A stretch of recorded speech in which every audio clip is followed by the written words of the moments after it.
Halo teman-teman property owner atau juga teman-teman apartemen owner, kembali berjumpa dengan saya Willy Steven di channel Deal with Willy. Ya, pada kesempatan kali ini saya mendapat pertanyaan ya seputar pemilihan apartemen yang ingin dibeli. Nah, pertanyaannya adalah, Pak Willy, ini kalau mau beli sebenarnya lebih cocok kita tinggal di apartemen yang lantai bawah atau yang lantai atas ya. Nah, ini sebenarnya simpel banget ya. Cuma untuk menjawabnya ini perlu perlu penjelasan yang cukup panjang ya. Perlu penjelasan yang cukup panjang yang bisa mewakili pertimbangan-pertimbangan yang kalian alami. Ya. Nah, sebelum saya masuk bahas lebih dalam lagi, jangan lupa like dan subscribe dulu ya channel ini. Aktifkan juga lonceng notifikasinya supaya kamu tidak ketinggalan video saya berikutnya.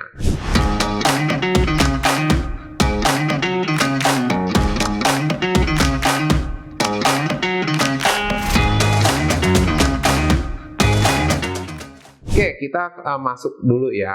Jadi pilih apartemen di lantai atas atau lantai bawah. Di sini kalau kita bicara lantai bawah, ya itu udah pasti jelas ya. Pasti lantai-lantai ya yang rendah, yang umumnya misalnya di bawah lantai 10 ya. Nah, misalnya dikategorikan lantai rendah. Nah, tapi kalau kita bicara lantai atas atau lantai tinggi, ini sebenarnya berbeda di apartemen. Ya, kenapa saya bilang berbeda? Karena jelas sekali bahwa apartemen itu punya tinggi yang berbeda-beda. Ada apartemen yang memang tingginya cuma belasan lantai. Ya, berarti lantai atasnya cuma lantai belasan. Ada apartemen yang lantainya 30. Ya, berarti lantai atasnya itu berarti 25 sampai 30. Berarti lantai belasannya itu bukan lantai tinggi. Ya, sebaliknya ada juga apartemen yang lantai mentoknya atau lantai 50. Ya, berarti lantai tingginya itu biasa jadi lantai 40 ke atas ya. Jadi lantai 30-nya itu masih lantai tengah-tengah. Ya, jadi tentu aja berbicara ini ya lantai atasnya itu relatif ya. Nah, tapi kita akan tetap bahas ya satu persatu. Nah, apa sih sebenarnya kelebihan dari lantai atas dan lantai bawah? Nah, ini saya akan bahas secara umum dulu ya. Apa saja yang menjadi kelebihan dan kekurangan dari masing-masing lantai atas dan lantai bawah. Ya, kita mulai dari lantai atas. Ya, apa sih yang menjadi kelebihan lantai atas ya? Kelebihannya tentu aja ya di sini akan mendapat view yang lebih luas ya. Jadi pemandangan dari apartemen ya, dari jendela apartemen atau balkon ya, itu dapatnya view-nya lebih luas. Dan sudah pasti ya karena lebih luas ya lebih bagus juga ya, lebih bagus, cenderung lebih bagus ya, tergantung dari masing-masing posisi kotaknya ya, tapi pada umumnya seperti itu. Yang kedua adalah lantai atas ya biasanya itu lebih tenang ya, lebih sepi. Ya, tidak ada suara-suara bising ataupun suara-suara bising yang terdengar itu biasanya sangat kecil. Ya, sehingga ini menjadi pilihan untuk kenyamanan dan ketenangan juga. Ya, nah itu yang kemudian yang ketiga adalah biasanya apartemen ini juga cenderung jadi favorit ya. Cenderung jadi favorit karena punya keunggulan ya dari sisi view dan dari sisi ketenangan. Ya, sehingga untuk dijual lagi itu biasanya menjadi ada nilai jual. Ya, sekarang kita bahas apa yang menjadi kekurangan di lantai atas. Ya, yang pertama itu adalah ya tentu aja karena ada keunggulan ya dari sisi value ya dalam hal view-nya dan kemudian juga dari sisi ketenangannya ya biasanya harganya cenderung lebih tinggi sedikit ya dibandingin dengan lantai bawah. Ya, yang kedua adalah resiko jika terjadi kondisi darurat seperti gempa bumi, kebakaran dan lainnya.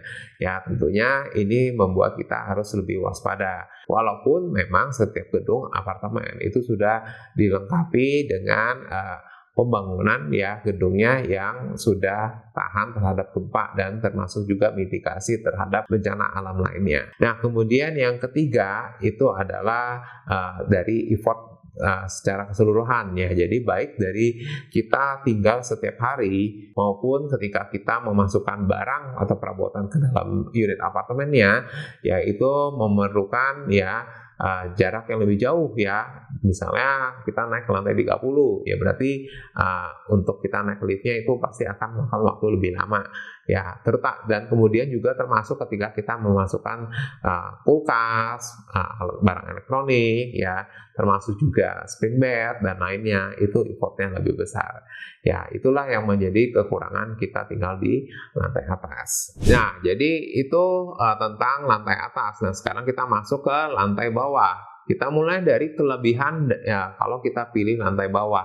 Yang pertama adalah harganya relatif lebih murah. Karena dengan value-nya yang sedikit di bawah, harganya tentu biasanya lebih murah. Tapi tentu aja ada juga kelebihan lainnya seperti ya jika terjadi kondisi darurat ya tentu saja itu lebih mudah untuk meninggalkan gedung apartemennya. Ya tentunya yang ketiga adalah ini menjadi kelebihan buat kamu calon penghuni yang fobia terhadap ketinggian, sehingga ya tentu aja tidak masalah buat kamu yang tinggal di lantai-lantai bawah. Ya, nah kemudian ada juga kekurangan-kekurangan kalau kita pilih di lantai bawah. Yang pertama itu adalah dari faktor keamanan ya.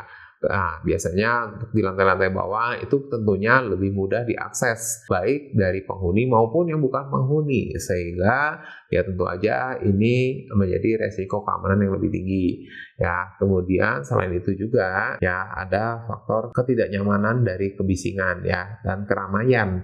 Nah itu biasanya akan mengganggu kenyamanan untuk tinggal. Kemudian selain itu juga yang ketiga adalah tentu aja dari segi pemandangan atau view yang tidak menarik ya. Biasanya terlihat gedung-gedung sebelah atau juga atap-atap sebelah ya, yang tentunya tidak punya nilai estetik ataupun juga nilai jual. Ya baik, jadi itulah beberapa hal yang bisa saya sampaikan tentang pemilihan lantai apartemen ya yang ingin kamu tempatin. Apakah mau di lantai atas atau lantai bawah?